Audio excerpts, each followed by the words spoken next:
Indian cricket team కి ఈ రోజు నిజంగా లక్కీ అని చెప్పాలి. ఎందుకంటే మనం సెమీస్ చేరడానికి కావాల్సిన అన్ని దారులు ఈ రోజుతో క్లియర్ అయిపోయాయి. ఇంకా ఉన్నది ఒకటే ఒక్క మ్యాచ్, అది కూడా గెలిస్తే మనం సెమీస్ కి చేరడాన్ని ఎవరు ఆపలేరు. సో ఈ రోజు జరిగిన మ్యాచ్ గురించి ఒకసారి మాట్లాడుకుంటే, చెన్నై చపాక్ స్టేడియంలో గురువారం జరిగిన డూ ఆర్ డై మ్యాచ్ లో టీమిండియా అదరగొట్టింది. టీ20 వరల్డ్ కప్ 2026 సూపర్ 8 లో భాగంగా జింబాబ్వేతో జరిగిన మ్యాచ్ లో భారత్ 72 పరుగుల భారీ తేడాతో గెలుపొందింది. టాస్ ఓడి మొదటి బ్యాటింగ్ చేసిన సూర్యకుమార్ సేన 20 ఓవర్లలో 4 వికెట్ల నష్టానికి 256 పరుగులు చేయగా, లక్ష్య ఛేదనలో జింబాబ్వే 184 పరుగులకే పరిమితమైంది. భారత్ బ్యాటర్లు చెన్నై పిచ్ పై సిక్సర్ల వర్షం కురిపించారు.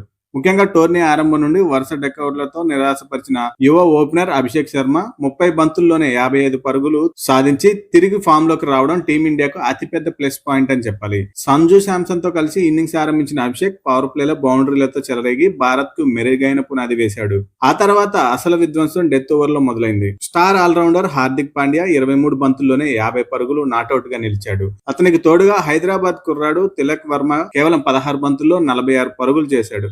ఆకాశమే హద్దుగా చెలరేగిన వీరిద్దరూ 5వ వికెట్ కు అజేయంగా 84 పరుగులు జోడించారు. భారీ లక్ష్య ఛేదనలో జింబాబ్వే బ్యాటర్ బ్రయాన్ బెన్నెట్ 97 పరుగులు నాటౌట్ గా నిలిచి ఒంటరి పోరాటం చేసిన ఆ జట్టుకు ఓటమి తప్పలేదు. భారత బౌలర్లో హర్షదీప్ సింగ్ 3 వికెట్లు తీయగా, అక్షర్ పటేల్, వరుణ్ చక్రవర్తి కట్టుదిట్టంగా బౌలింగ్ చేసి జింబాబ్వే బ్యాటర్ల లైనప్ ను దెబ్బతీశారు. ఇక పాయింట్ టేబుల్ విషయానికి వస్తే, సూపర్ 8 తొలి మ్యాచ్ లోనే సౌత్ ఆఫ్రికా చేతిలో 76 పరుగుల తేడాతో ఘోర పరాజయం పాలైన టీమిండియా ఈ మ్యాచ్ గెలవడం అత్యంత ఆవశ్యకం.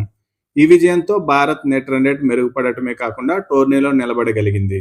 అలాగే తెలుగు రాష్ట్రాల అభిమానులకు ఈ మ్యాచ్ ప్రత్యేకమైనది. హైదరాబాద్ స్టార్ తిలక్ వర్మ అద్భుతమైన స్ట్రైక్ రేట్ తో డెత్ ఓవర్ లో మ్యాచ్ ఫినిషింగ్ చేయడం లోకల్ ఫ్యాన్స్ లో ఫుల్ జోష్ నింపింది. అంతేకాకుండా గతంలో టీ20 వరల్డ్ కప్ హిస్టరీలో తమ పేరిట ఉన్న అత్యధిక స్కోర్ రికార్డు కూడా ఈ మ్యాచ్ తో భారత్ బద్దలు కొట్టింది. 250 పరుగులతో సరికొత్త చరిత్ర సృష్టించింది. సౌత్ ఆఫ్రికాపై ఓటమి భారాన్ని దించుకుని జింబాబ్వేను చిత్తు చేసిన టీమిండియా ఇప్పుడు పూర్తి కాన్ఫిడెన్స్ తో ఉంది.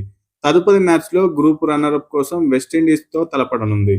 ఈ మ్యాచ్ లో కూడా అదే ఆధిపత్యం కొనసాగిస్తే టీమిండియా సెమీస్ బర్త్ ఖాయమైనట్లే.